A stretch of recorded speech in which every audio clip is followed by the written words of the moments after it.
Anne of Green Gables, Episode 2. The Girl with the Red Braids arrives. Welcome back to the evening story shelf. Tonight, we continue our gentle retelling of Anne of Green Gables. If you are listening from bed, allow your body to soften into the place where you rest. Let the day loosen its hold. There's nothing you need to remember, nothing you need to solve. When you are ready, we return to a quiet country road where a small wagon moves steadily beneath the stars. The wagon rolled onward through the evening air, its wheels turning in a steady, familiar rhythm. Each sound felt softened by the night, the quiet creak of wood, the gentle breath of the horse, the distant chorus of insects settling into darkness. Beside Matthew, Anne sat upright on the narrow seat, hands folded loosely in her lap. Above the road, the sky opened wide. Stars scattered themselves generously, as though there were more than enough to spare, and the moon watched calmly from its place among them. The night did not hurry. Thoughts drifted easily in the stillness, forming and fading without effort. Some were spoken aloud, others were left to rest quietly in the dark. Stories had a way of rising naturally here, about trees that seemed to lean closer, about shadows that softened rather than frightened, about places that felt as though they were waiting to be known. Matthew listened. Listening came easily, especially when the road was long and the evening kind. The horse kept an easy pace, unbothered by distance or time. There was room for everything to unfold slowly. As the wagon turned onto a narrower lane, the familiar shape of Green Gables emerged ahead. The farmhouse rested peacefully beneath the moonlight, its white walls catching the glow, its windows warm with lamplight. Nothing about the house felt hurried. It stood as it always had, steady, quiet, and certain of itself. A soft breath was drawn in. "So this is Green Gables," Anne said at last, the words arriving gently, as though spoken to the night itself. "It is even lovelier than I imagined."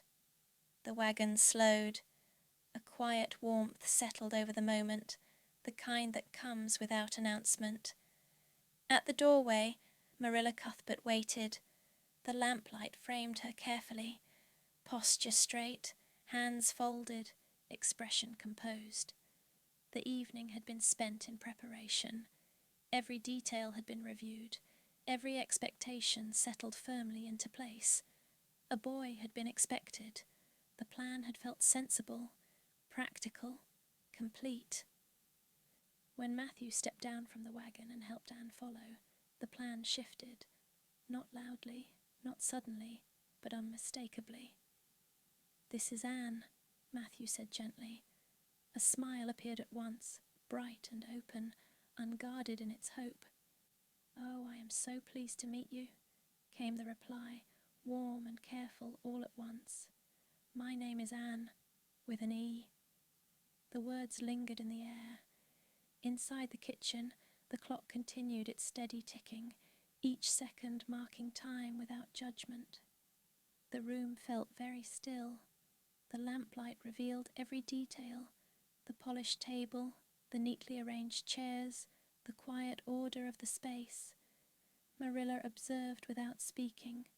Hope shone openly, red braids resting neatly over narrow shoulders, eyes bright with expectation.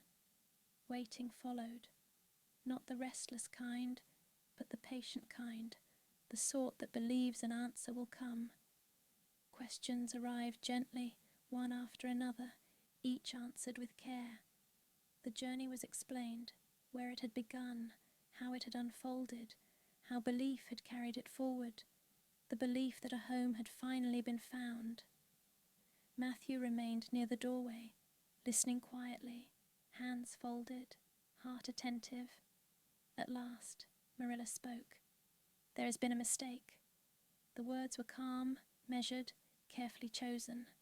Their meaning settled slowly, like dust after movement. The change came quietly, not with raised voices, not with sudden tears. Something simply grew still. Words followed, hopes shaped carefully into sentences, dreams shared without urgency, and the wish, simple and profound, to belong somewhere at last. Each sentence arrived slowly, as though given time to rest before being released. Silence answered, and within that silence, something gentle began to shift, not yet named, but quietly present. Later that evening, a small bedroom beneath the eaves was shown. The narrow stairs led upward, each step soft beneath careful feet. The room itself was simple, a bed neatly made, a small window, walls touched by moonlight. Nothing extravagant, nothing unkind. A pause lingered in the doorway, as though the moment deserved attention. "This is the nicest place I have ever slept," Anne said softly. The words were not rushed. They were meant. The moment passed without comment, but not without effect. When the house finally settled into quiet, the room grew still.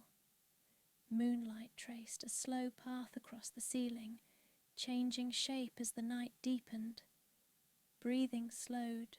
Hands folded gently.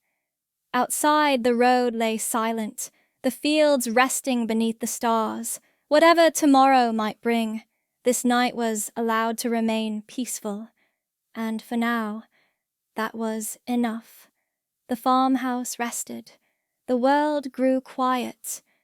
The night held everything gently. Thank you for listening to the Evening Story Shelf. In the next episode, Anne spends the first full night at Green Gables. Until then, rest well and good night.